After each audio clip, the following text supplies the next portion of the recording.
Future loss is not your fear, but present joining is your dread. That is a great quote from today's reading. Today's reading is in chapter 26 of A Course in Miracles, and this chapter is called The Transition. And the section we're going to be reading today is called The Immediacy of Salvation. It's section 8.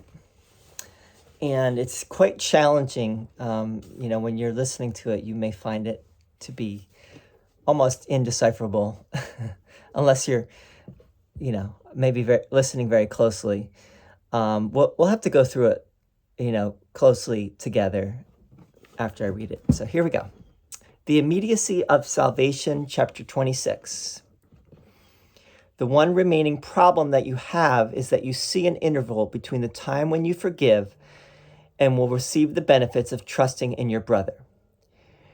This but reflects the little you would keep between you and your brother, that you and he might be a little separate. For time and space are one illusion, which takes different forms. If it has been projected beyond your mind, you think of it as time. The nearer it is brought to where it is, the more you think of it in terms of space. There is a distance you would keep apart from your brother, and this space you perceive as time because you still believe you are external to him. This makes trust impossible, and you cannot believe that trust would settle every problem now. Thus do you think it's safer to remain a little careful and a little watchful of interests perceived as separate. From this perception, you cannot conceive of gaining what forgiveness offers now.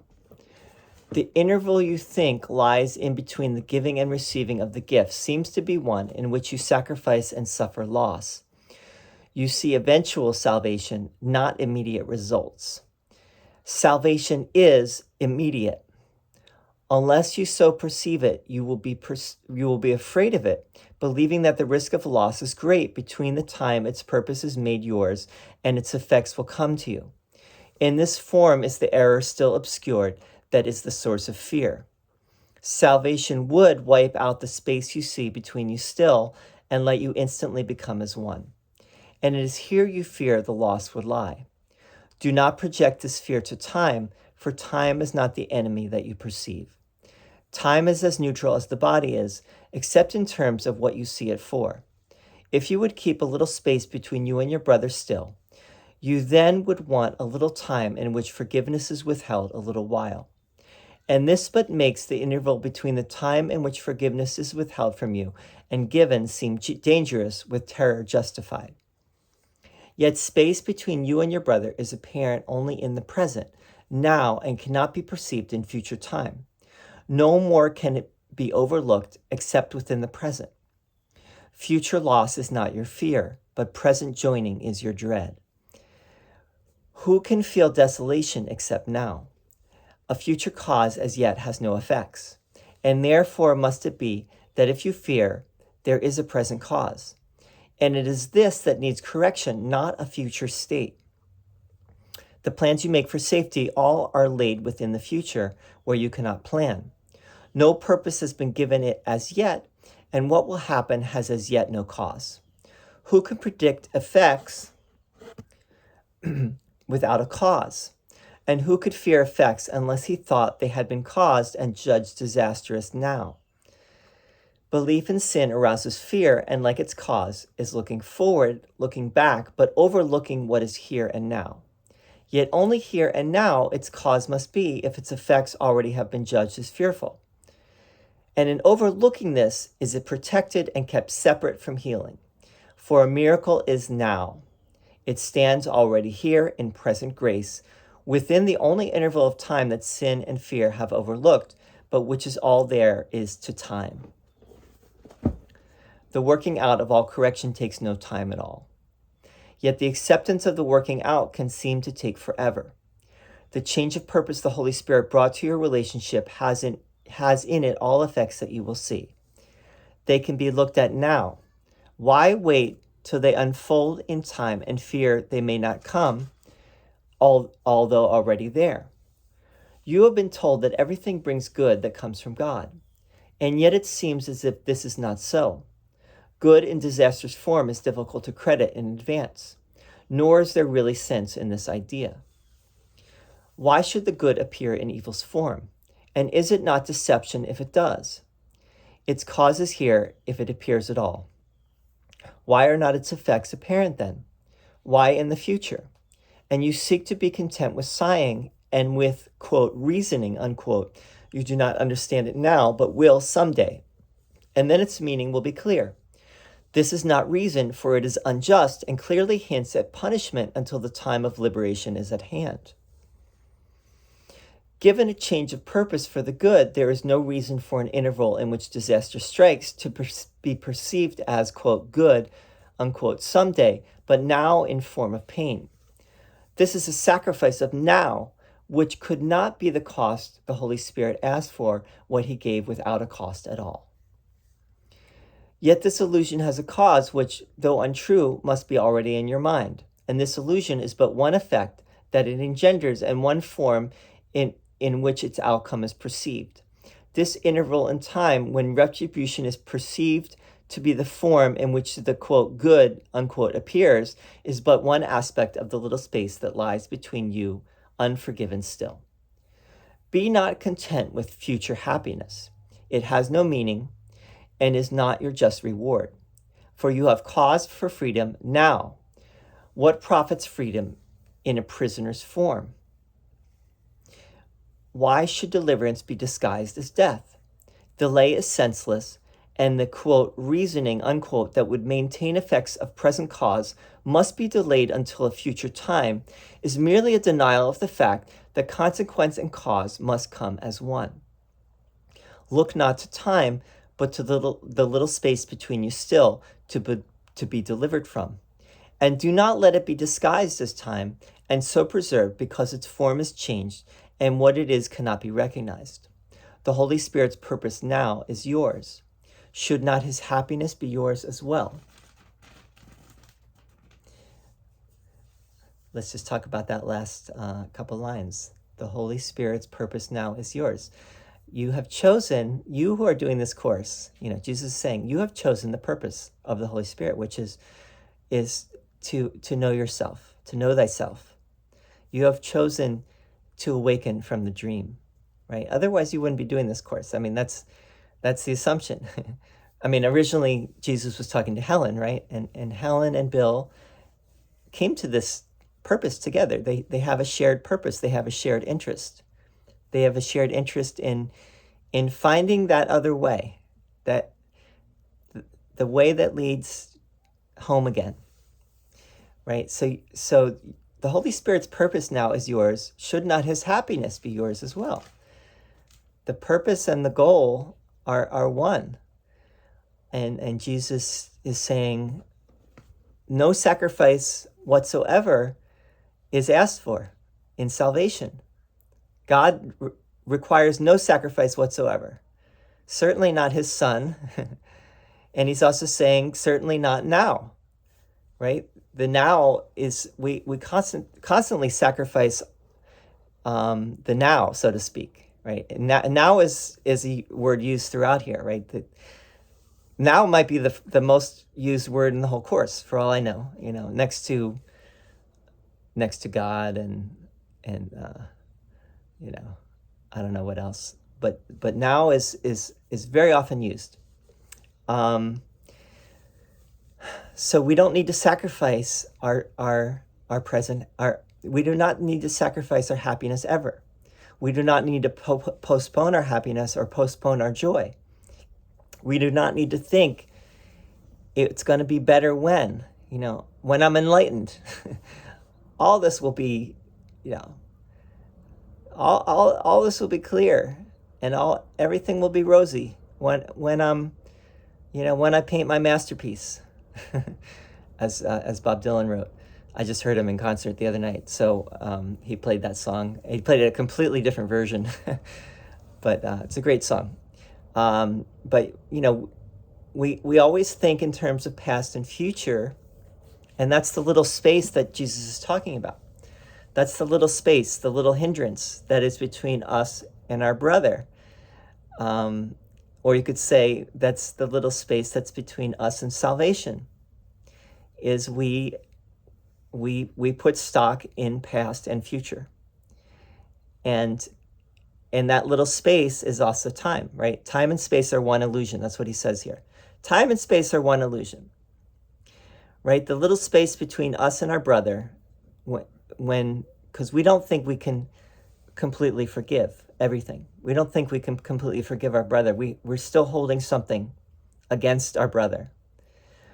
And that is also, and that space that is between us and our brother is also time, because we believe in the past and we believe in the future, and we think that the past and the future have any reality whatsoever. If we do, then we're missing the point of the whole course, which is that salvation is now, and it's available in this moment, and the letting go of everything that is in the way is always in this moment. But we keep pushing it outside of ourselves, right? Let's read a little bit so that you don't think that I'm just coming out of thin air with this, what I'm saying here. There's a distance you would keep apart from your brother, and the space you perceive as time, because you still believe you are external to him. This makes trust impossible, and you cannot believe that trust would settle every problem now. Remember that trust is one of the 10 characteristics of the teacher of God, which is really, and this is in the manual for teachers. Jesus lists the 10 characteristics of the teacher of God. Anyone doing the course, in a sense, is the teacher of God, but the reality of what Jesus is saying is he's talking about the advanced teacher of God. For example, Helen was an advanced teacher of God, right? And she had all of these characteristics of the advanced teacher. And I like what Ken Wapnick said. I listened to this interview with him where he talked about how Helen had impeccable integrity. And I think, like people talk about how Helen did not actually practice the course. And Ken Wapnick has mentioned that as well. He's talked about how Helen was not a student of A Course in Miracles. She didn't practice it. She didn't study it. She didn't practice it. She even pretended that she didn't understand it. But of course she did. I mean, the course, was coming from her awareness. It was Jesus, but it was also her. She was Jesus. She realized that she was Jesus. Now, maybe it was on a deeper level than she generally let on, but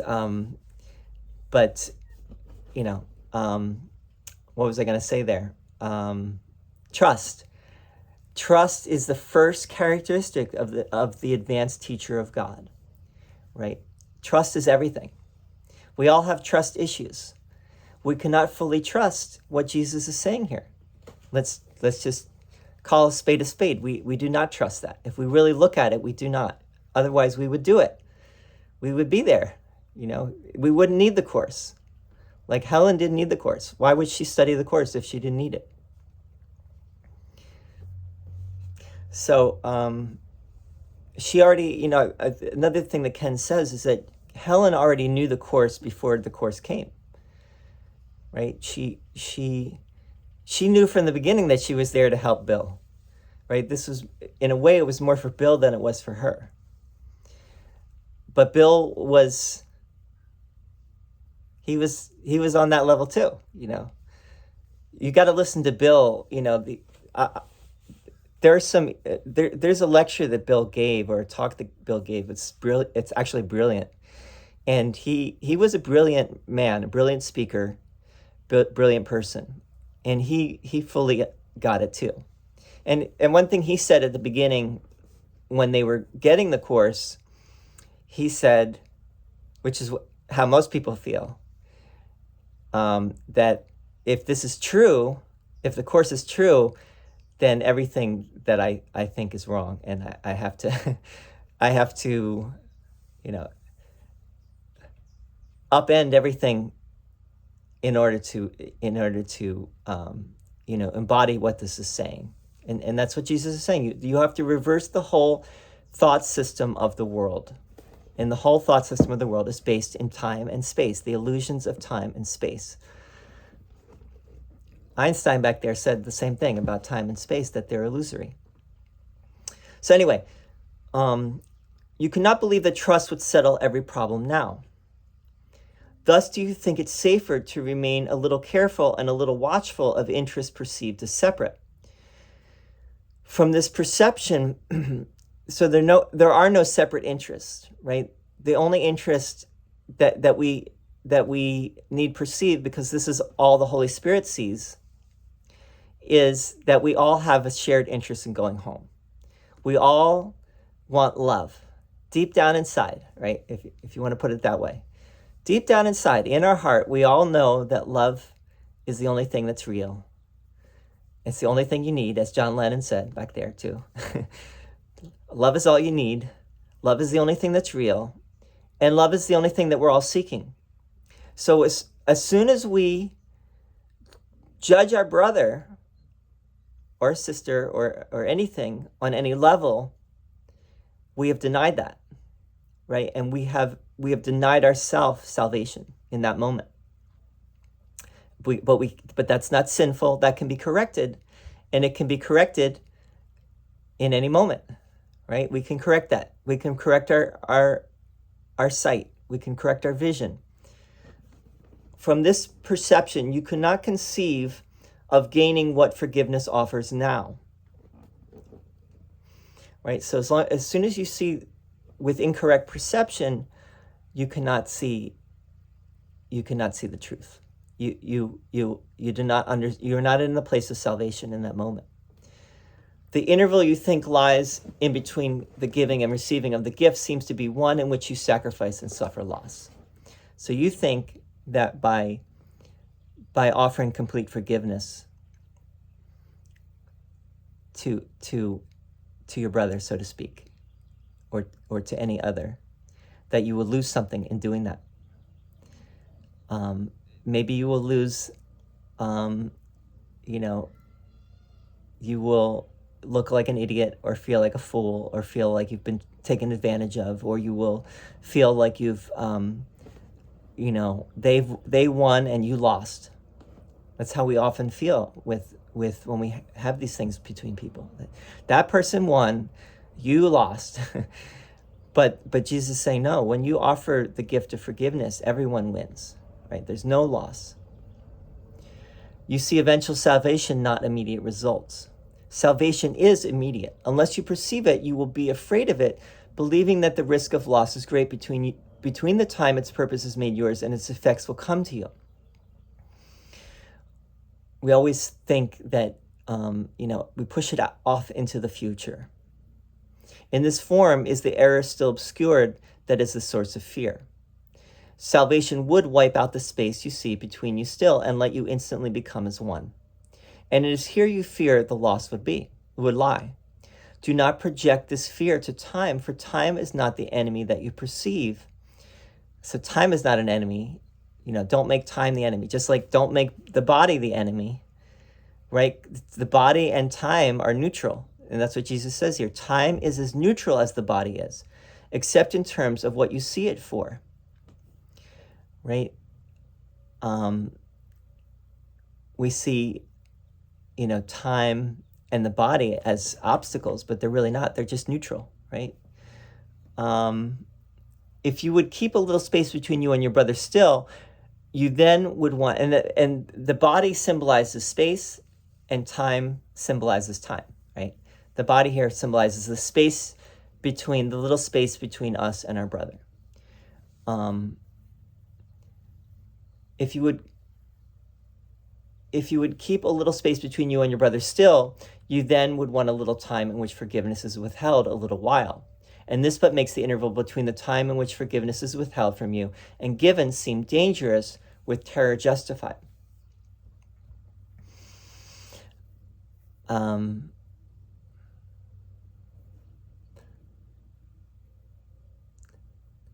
going to have to, I'm not sure if I can speak to that at this moment. So let's go on. But basically you are in not offering forgiveness in any given moment, you're basically you've let fear reign, and you're hoping that the fear will be taken away, and it will be removed once you correct your vision, right? But you still leave an interval, whereas forgiveness, Jesus is trying to get us to the point where forgiveness is automatic, right? Forgiveness happens automatically instead of fear happening automatically, which is the way it is right now. Fear is automatic, and forgiveness is something we need to practice. Yet space between you and your brother is apparent only in the present, now, and cannot be perceived in future time. Right? There is no future. The now is not in the future. And salvation is not in the future. No more can it be overlooked except within the present. Future loss is not your fear, but present joining is your dread. Right? This is just another way of saying that we don't trust enough. We think that we're going to lose by forgiving. Right? We will lose through forgiveness. We will lose something. And that is what we fear. Not anything in the future so much as we fear the present moment. We fear what it would be to give up our ego self identity. But present joining, okay, who can feel desolation except now? A future cause as yet has no effects, and therefore must it be that if you fear, there is a present cause, and it is this that needs correction, not a future state. So everything is always in the now, right? That's what Jesus is trying to say here, is that there's nothing in the future that you really fear. Whatever you fear, you're fearing right now about the future is happening now. It's not happening in the future. The future does not exist, right? So you're fearing a scenario that is only in your mind right now. And we all know that. But it's helpful to be reminded and to remind ourselves of that. And the last note I want to say, we could keep going with this, and there's more to this section, but let's leave it at that for now. In the Gospels, Jesus says to his apostles or his disciples, consider the lilies of the field, right? Don't worry about tomorrow. Let tomorrow take care of itself. Don't worry about anything. Worry about only this moment. Don't worry about this moment either. Jesus is here is really taking it all deeper. For those with ears to hear and eyes to see, Jesus is taking it deeper and explaining why it is. Why not worry about tomorrow? It's not because the apocalypse is coming, right? Or that the world is ending. No. In a sense it is. but the reality is that you don't need to worry ever, right? Everything is working itself out for the good. And nothing, there needs to be no worry whatsoever about anything. Or fear. Worry is a form of fear, right? Anyway, next section is for They Have Come. It's Helen's favorite section in the whole course. So that's going to be fun to read. Stay tuned for more, and thank you for listening. Always feel free to leave a comment, like if you liked, and see you on the other side. Thank you.